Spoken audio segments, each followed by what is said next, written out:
नहीं पड़ता कि आप किस ग्रुप से हो, आप आरसीएम की टीम से हो, दैट्स इनफ। तालियां बजाओ दम लगा के।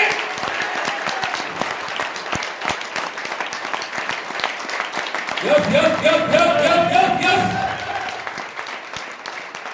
तो सारा खेल किस का है? थोड़ा जोर से बोलो ना। आप आरसीएम क्यों कर रहे हो? रिजल्ट के लिए। आपने 10 कंपनी क्यों बदली? रिजल्ट के लिए। सिंपल सी बात है, रिजल्ट के लिए। तो फोकस आपका कहां होना चाहिए? इससे कोई फर्क नहीं पड़ता यार कि आप आरसीएम कर रहे हो कि फलाना कर रहे हो, ढिमकाना कर रहे हो, दुकान खोल के बैठे। कुछ लोग कहते हैं सर ये काम ठीक नहीं है, कुछ लोग कहते हैं अरे सर पहले जुड़ जाते हैं वो कामयाब हो जाते हैं। तमाम दिमाग में गलत सलत बातें, गलत सलत धारणाएं चलती हैं और यही वजह है कि हम भटक जाते हैं। आपका फोकस रिजल्ट की तरफ होना चाहिए। मैंने जब परीक्षा की तैयारी की शुरू की बैंक की, तो मेरा बीएससी पार्ट 1 का एग्जाम था। एट द सेम टाइम हमारा बीएसआरबी का एग्जाम था। Banking service recruitment board Lucknow के द्वारा मेरा सिलेक्शन हुआ था। ऑल इंडिया लेवल पे एग्जाम कंडक्ट करती थी बैंक। अब एग्जाम का डेट कोलाइड कर गया सेम, या तो मैं बीएससी पार्ट 1 का एग्जाम दूं या तो बैंक का दूं। लेकिन मैंने बीएससी एग्जाम छोड़ दिया। मेरा एक दोस्त था मुन्ना ने मुझे कहा कि तू बेवकूफ आदमी है। मैंने कहा क्यों? बोला बीएससी पार्ट 1 पास करने के लिए मात्र 33% मार्क्स चाहिए। 33% लाइए, पास हो जाइए, भाई पार्ट 2 में चले जाइए। लेकिन बैंक क्वालिफाई करने के लिए 200 क्वेश्चन है, 200 क्वेश्चन में 300 नंबर का टेस्ट है। आप अगर 300 में 300 लाएंगे तभी आप उम्मीद करेंगे कि आपका सिलेक्शन होगा। अगर आपने 299 भी लाए हैं तो आप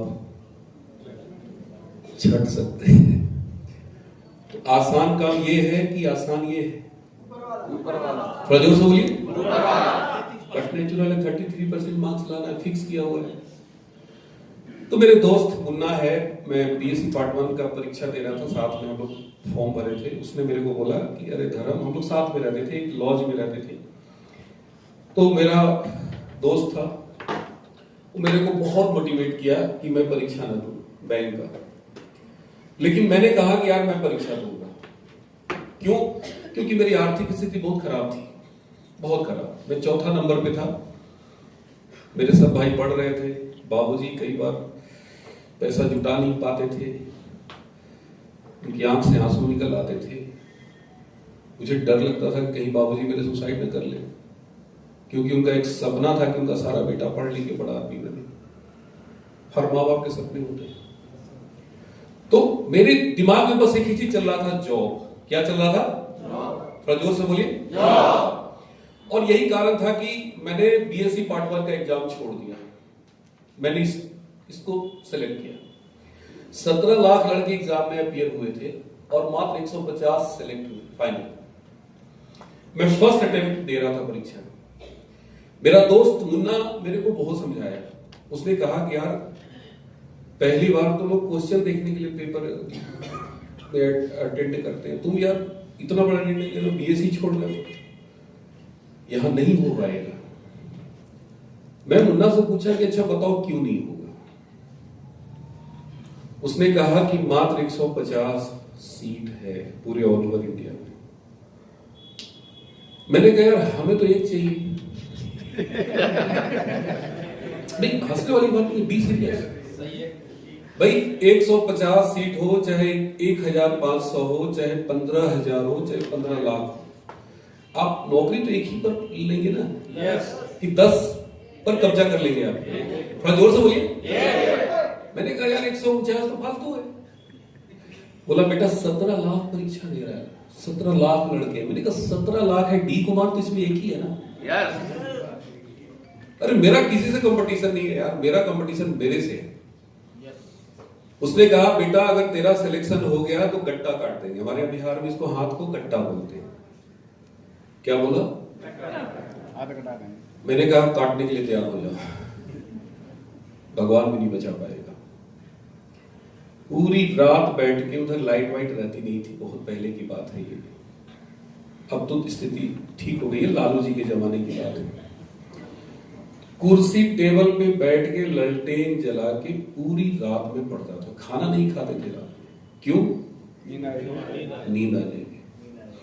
तो मुन्ना बगल में सोता रहता था, तो सुबह 3 बजे 4 बजे जब भी उसकी नींद खुलती मोबाइल लेके उठता था और चश्मा ऊपर नीचे ऐसे करके करता था और कहता था कि बेटा तू कितना भी पढ़ ले तेरा होने वाला।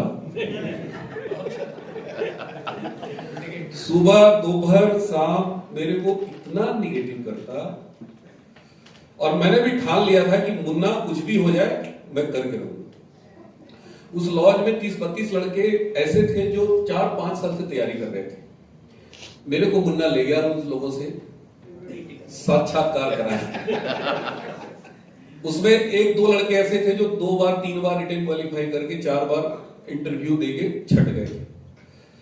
और उस सब के सब को मुन्ना ने कहा कि अरे भैया इसको समझाइए ना। सब ने यही मेरे को सलाह दी कि अरे बच्चा हो तू, बाबू तू पहले ग्रेजुएशन कर ले फिर देना, न घर के रहोगे।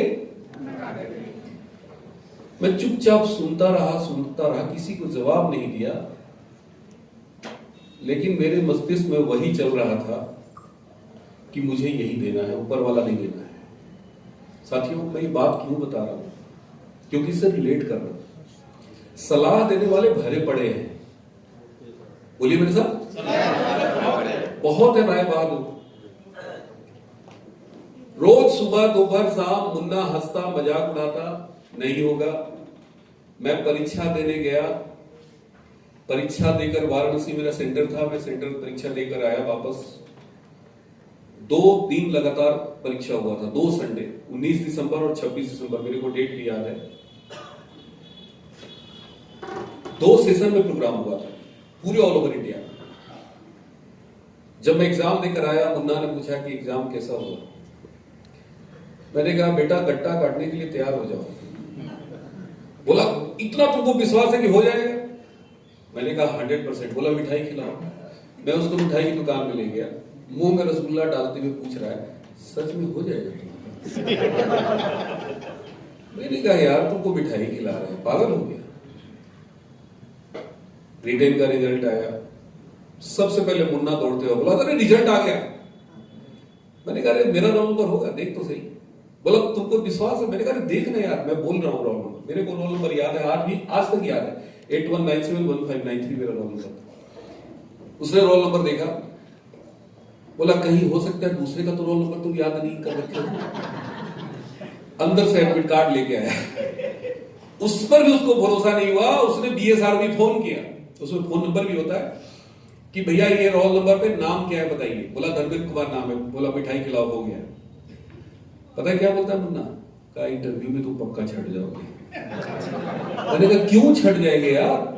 बोला पागल हो, तेरी उम्र अभी 20 साल भी नहीं है, तो इतना कम उम्र का बैंक में देखते हो सब चाचा ताऊ टाइप का आदमी लगता है, तुम्हारी उम्र का कोई आदमी बैंक में नजर आता है? मैंने कहा मैं नजर आऊंगा, टेंशन क्यों लेते हो? फाइनल रिजल्ट आया, मेरा सिलेक्शन फाइनल हुआ। पता है मुन्ना ने क्या बोला? यस, किस्मत तेरा बड़ा अच्छा। अच्छा बताओ, किस्मत अच्छा था कि निर्णय अच्छा था? थोड़ा जोर से बोलो। किस्मत अच्छा था कि निर्णय अच्छा था? थोड़ा जोर से बोलो। वो मुन्ना कुछ दिन के बाद पता चला सुसाइड कर लिया। ये नकारात्मक सोच, नकारात्मक विचार चारों तरफ अंबार है। लाखों करोड़ों लोग नेगेटिव थॉट्स वाले लोग भरे पड़े। मैं क्या बताना चाहता हूं? मेरे को ईश्वर ने पैदा ही किया पॉजिटिव थॉट्स देकर। मैंने आज तक किसी से झगड़ा नहीं किया। आप मेरे को 2 गाली दोगे, मैं पैर छू लूंगा, मैं कहूंगा माफ कर दे यार, गलती मेरी नहीं है। आपसे आपको जानता भी नहीं, कहूंगा माफ कर दो यार, गलती कुछ हो गई। क्यों झगड़ा करना यार? क्या फर्क पड़ता है? 2 गाली मेरे को दे दोगे, 4 गाली दे दोगे, मेरा क्या बिगड़ेगा? लेकिन आपसे बच के निकलूंगा ना तो आरसीएम का डायमंड बन के आऊंगा। दम लगा के, दम लगा के, दम लगा के, दम लगा के। बात समझ में आ रही है? मेरा फोकस कहां है? थोड़ा जोर से बोलो। आपका फोकस कहां है? आवाज तो आई नहीं। एक गाना है ना, तेरा ध्यान किधर है तेरा हीरो, बस यहां हीरो बना लो रिजल्ट को। इस दुनिया में सबसे इंपॉर्टेंट, इससे बड़ी चीज कुछ होती नहीं है मेरे दोस्त, मेरे भाई। मेरा दिमाग रिजल्ट पे था, मुन्ना का दिमाग फेल्यूर पे था कि लड़का फेल हो जाएगा, और मैं 24 घंटे में 25 घंटा पढ़ रहा था, कहीं इधर उधर मस्तिष्क नहीं चल रहा था। उस पूरे लॉस से सिर्फ एक बंदा फाइनल सेलेक्ट हुआ, और वो भी फर्स्ट अटेम्प्ट वाला जो 5 साल से तैयारी कर रहे थे, साले 2 साल और 3 साल किए होंगे, पता नहीं कहां होंगे। देखो मैं क्या बताना चाहता हूं, what I want to give you message, कि जिंदगी में पॉजिटिव सोचोगे ना तो आप कभी हार ही नहीं सकते, और आप निगेटिव सोचोगे ना तो आप हमेशा हारोगे। बात समझ में आ रही है? थोड़ा जोर से बोलिए। बात समझ में आ रही है? जब मैंने आरसीएम शुरू किया ना, तो मेरे को लोग पता है क्या बोला, बहुत आए 6 महीना में नशा उतर जाएगी, बनारस वाले 6 महीने में ठंडे हो जाओ। अरे ऐसी कंपनी बहुत आई, बहुत। अरे कहा यार, मेरे बैंक के पीएल वर्मा जी थे, यही कानपुर के रहने वाले। कानपुर वाले लोग गुटखा बहुत खाते हैं, आगरा वाले भी खाते हैं। हाँ कुछ है यहाँ पे, चलता है, कोई बात नहीं। तो पीएल वर्मा जी मुंह में गुटखा दबाए, और तुमको कौन फंसा दिया रे, अरे तू पढ़ा लिखा आदमी है रे। मैं कहा सर कहां फंसा दिया, और 150 रुपए का कपड़ा है रे, कपड़ा नहीं है रे, लफड़ा है रे। मैंने कहा वर्मा जी आपका रिटायरमेंट डेट कब है? बोले अगले मार्च में मैं रिटायर कर जाऊंगा। मैंने कहा आपका पांव भी कब्र में लटकेगा। अरे पॉजिटिव सोचो ना वर्मा जी, बोला तू हमको सिखाएगा रे, बाल सफेद ऐसे नहीं हुआ है। इस धरती पर ना बड़ी समस्या है लोगों, ये बाल सफेद ऐसे ही नहीं हुआ है। मतलब सफेद बाल वाले सब ज्ञानी है, महाज्ञानी है, और काला बाल वाले सब हम लोग अनाड़ी लोग हैं। भरे पड़े हैं बॉस इस तरह के लोग। मैंने शुरुआत करी, सुजीत कुमार सिंह हमारे ग्रेट अपलाइन है, एक बार जोरदार तालियां उनके लिए बजाने के। जो पटना के रहने वाले हैं, उनकी मीटिंग में मुझे पकड़ के लाया गया था। शुरुआत में तो सबकी इसकी होती है, मेरा छोटा भाई लाया था आरसीएम की मीटिंग में, और यहां आने के बाद पहली बार लगा कि करना चाहिए। क्यों करना चाहिए, अभी मैं क्यों के बारे में बताऊं, थोड़ा इसको मिटा देना जरा सा भैया मुकेश जी। क्यों करना चाहिए, मैंने क्यों किया, वो आप लोगों ने सवाल भी पूछा था, हाथ भी मैंने खड़ा कराया था। हम उस टॉपिक पे आते हैं। रिजल्ट की बात तो बात की चीज है, हमने आरसीएम क्यों किया। देखो रिजल्ट मेरा शुरू से फोकस रहा है, और यही कारण है कि 20 साल की उम्र में यूनियन बैंक में मैं आ गया। मात्र 31 साल की उम्र में हमने यूनियन बैंक को टाटा कर दिया, और अभी इस बिजनेस से मैंने कितना पैसा कमाया है बता दूं क्या? थोड़ा जोर से बोलो। देखो मैंने शुरुआत किया अपनी वाइफ के नाम से, ठीक है, ये कोड लिया, फिर हमने मदर को लगा दिया, फिर हमने अपना कोड लगाया, ये हम हैं, और फिर हमारे बड़े भाई हैं एसबी शर्मा, और फिर हमारे एक और बड़े भाई हैं राजीव कुमार, ठीक है, ये इतने सारे लोग। और उसके बाद मैंने काम करना शुरू किया, यहां से यहां भी, यहां भी, यहां भी। बात समझ में आ रही? सब मैंने किया, कोई मेरा किसी लेग में किसी अपलाइन का कोई रोल नहीं है, मतलब आईडी लगाने का। आज मेरी वाइफ स्टार रूबी है, एक बार तालियां बजा दो। ये पिन मेरी नहीं है भाई, ये मेरी पत्नी का है, बड़ी खूंखार जानवर है, तो नहीं है इसलिए बोल ले रहे हैं। अभी भी झगड़ा होता है तो कहती मेरा पिन वापस करो। वापस में आ रही है। तो ये किसका पिन है? मेरी वाइफ का। मेरी मदर एमरोल्ड है, और मैं खुद स्टार एमराल्ड हूं, मेंटेन स्टार एमराल्ड, ये सारा मेंटेन है, स्टार भी मेरी वाइफ का मेंटेन है, ये टीम नहीं है सिर्फ। ये मेरा बड़ा भाई एमराल्ड है, ये भाई स्टार पर्ल है, बड़े भाई के दामाद स्टार पर्ल है। आज मेरे घर में हर महीने 15 लाख रुपए पर मंथ आते हैं, 15 लाख पर मंथ। देखो मैं कम करके बता रहा हूं भाई, ताली तो बजा दो यार।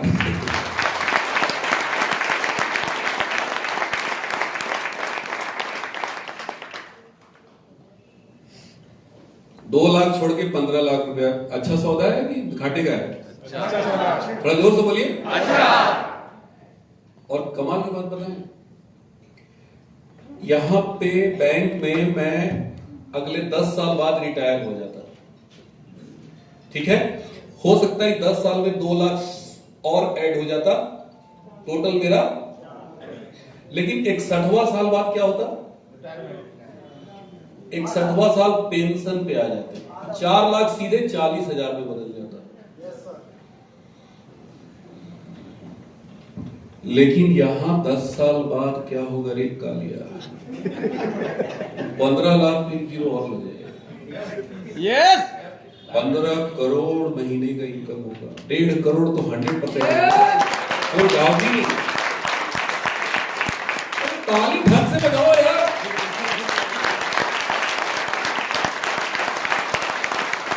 Thank you. और अगले 10 साल बाद क्या होगा, यानी 70 साल के जब हम होंगे तब क्या होगा? ये पेंशनवा जो है ना, 11 से ज्यादा 50,000 होगा, मर खप के 10,000 बढ़ेगा।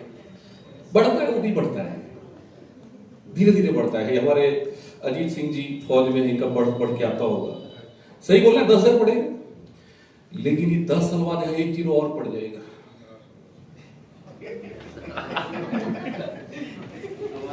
और जब 100 साल के होंगे तब क्या होगा? देखो 100 साल से पहले मैं जाने वाला नहीं, हंसने की क्या बात है यार? क्या लोग जी नहीं रहे क्या धरती?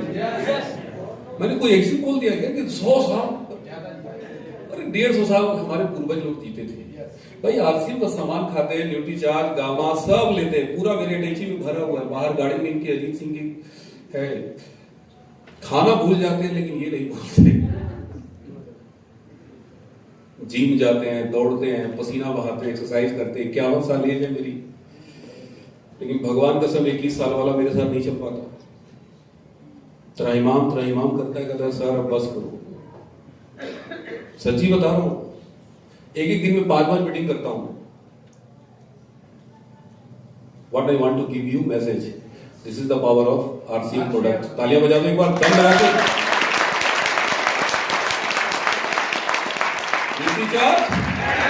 ड्यूटी चार्ज, हेल्थ गार्ड, ये सारा प्रोडक्ट। अभी हम थोड़ा सा इसके बारे में बात करेंगे।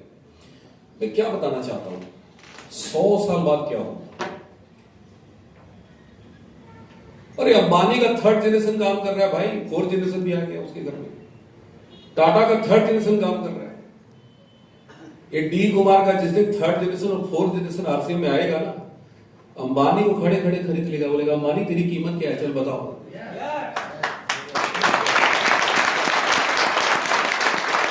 नहीं बज रही है तालियां।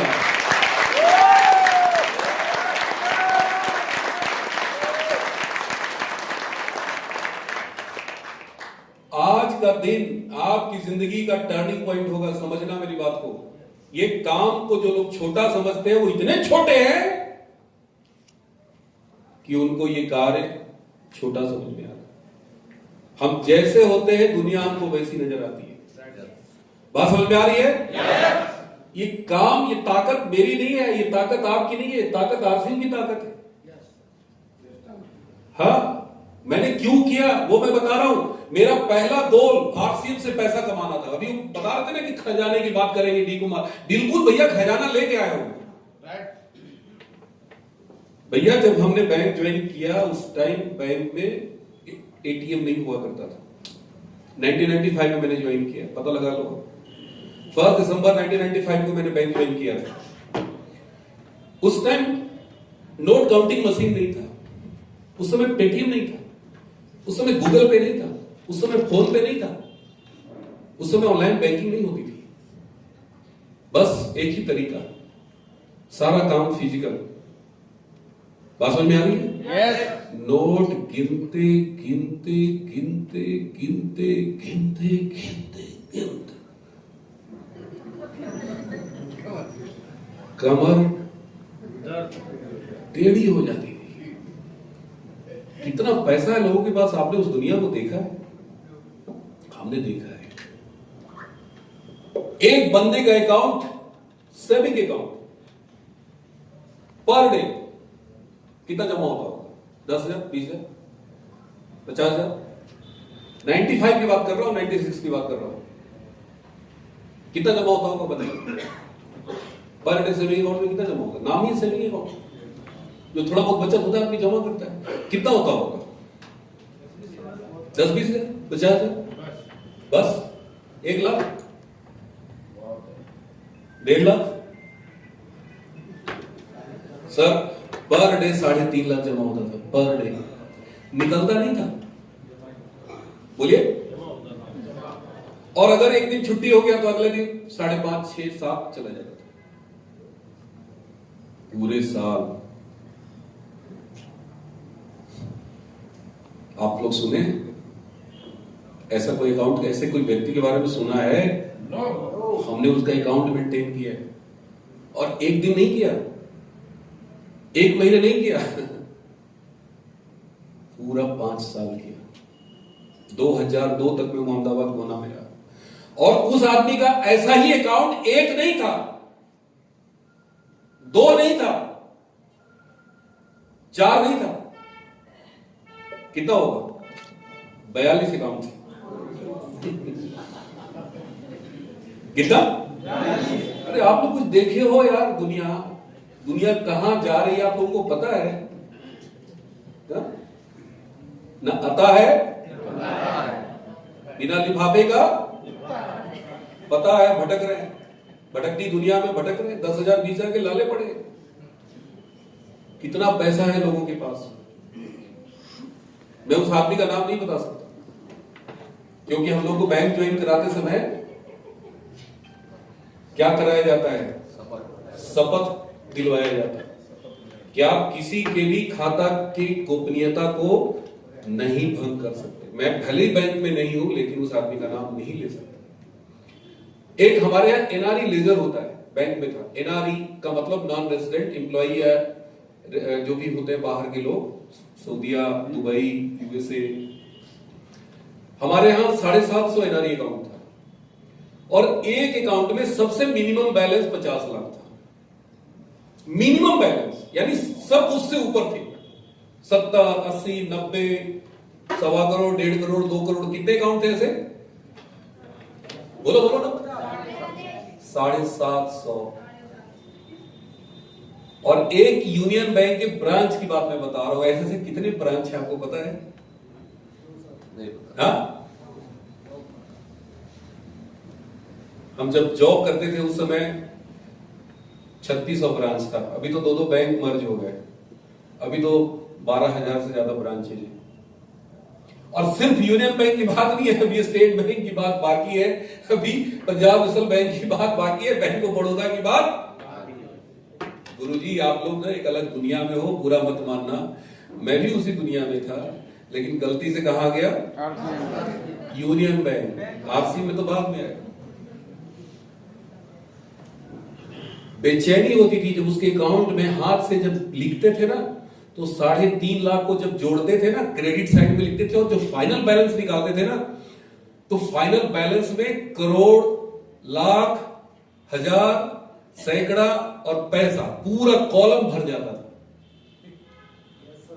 बात समझ में आ रही है? कितना बड़ा बैलेंस निकलता था। और जब वो बैलेंस लिखता था ना, तो 2 मिनट के लिए आंख बंद कर लेता था और सोचता था मेरा भी एक दिन ऐसा अकाउंट होगा। सोचने में पैसा लगता है। आपने फेसबुक पे, सोशल मीडिया पे बहुत जगह देखा होगा इस तरह का मैसेज कि अकाउंट में बैलेंस कैसा होना चाहिए, मोबाइल नंबर जैसा। सुना है कि नहीं सुना? मैंने उस अकाउंट को मेंटेन किया, इन्हीं हाथों से किया है। बात समझ में आ रही है? और यही कारण था कि आरसीएम पहली बार जब मुझे पता चला कि अनलिमिटेड मनी, मैं कूद गया भाई साहब। मेरे को किसी ने मोटिवेट नहीं किया कि डी कुमार जी मीटिंग में चलना है, किसी ने मेरे को नहीं कहा टेप सुनना है, किसी ने मेरे को नहीं बोला किताब पढ़ना है, नो। क्योंकि 12 साल उस दुनिया को मैंने बहुत करीब से देखा, उस दुनिया को मैंने जिया है, महसूस किया है।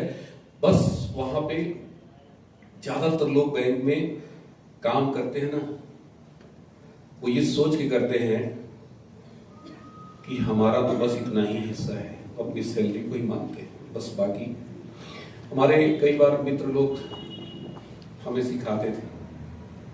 मैं क्या करता था कि नोट गिनते गिनते पहले 1000 वाली जो गड्डी आती थी, याद है? Yes sir. मोदी जी ने जिसको बंद कर दिया, यस सर। तो मुझे इतना प्यारा लगता था, लाल लाल इतना प्यारा गड्डी बनाता था, 100 का पैकेट कई बार जेब में रख लेते थे। एक इधर, सच्ची बता रहा हूं। हमारा जो कैस्पियम था पीछे से देखता रहता था, तो मेरे कान में आके बोला, जेबा भी क्यों रखा है, कोई घोटाला करेगा क्या? हम क्या भाई छुट्टिए, घोटाला थोड़ी करना है, तो फिर जेबा में क्यों रखा है? मैंने कहा अरे यहाँ रखे चाहे जेबा में रखे, 5 बजे तक तो मेरा ही है।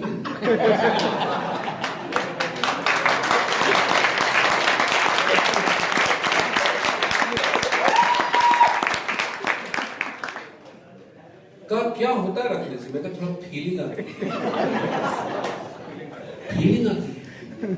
1 लाख इधर, और जब मैं चलता था तो मेरी चाल बदल जाती, ऐसा लगता था कि कोई सिकंदर चल रहा है। भाई साहब पैसे में क्या ताकत। हमारे हिंदुस्तान में 90% लोग डोलनदाज की तरह खाली डोलते रहते हैं। क्या करते हैं?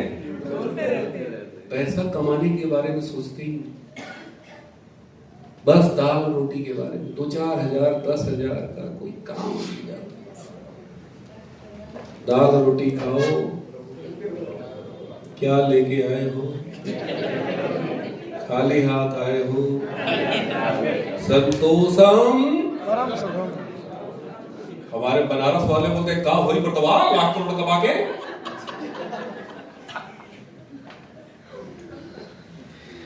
या आगरा में भी है सलून? बिल्कुल है। यस। आगरा हिंदुस्तान से बाहर थोड़ी है।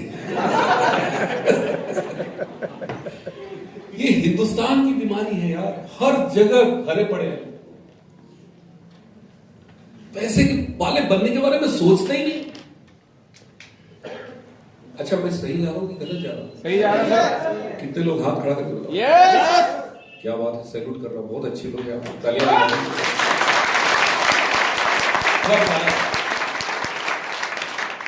अब मैं आपसे लाख टके का सवाल पूछना चाहता हूं, कितने लोग स्टार रोगी बनना चाहते हैं? हाथ देखो, सोच के हाथ खड़ा करना, होशो हवास में खड़ा करना। यहां खड़ा कर दिए, घर वाले जाके बोलेंगे अच्छा मीटिंग से आ रहे हो, और तो मोटिवेट कर दे, ब्रेन वॉश कर दिया। ऐसा तो नहीं होगा ना? और बोलेंगे लोग तो क्या करेंगे? कोई जवाब मत दे, जवाब मत दे, मुस्कुरा दे। हल्के लोग भिड़ जाते हैं, हल्के लोग क्या करते हैं, और गंभीर लोग करके दिखाते हैं रिजल्ट। क्या बोलो जोर से? गंभीर लोग क्या करते हैं? वो कभी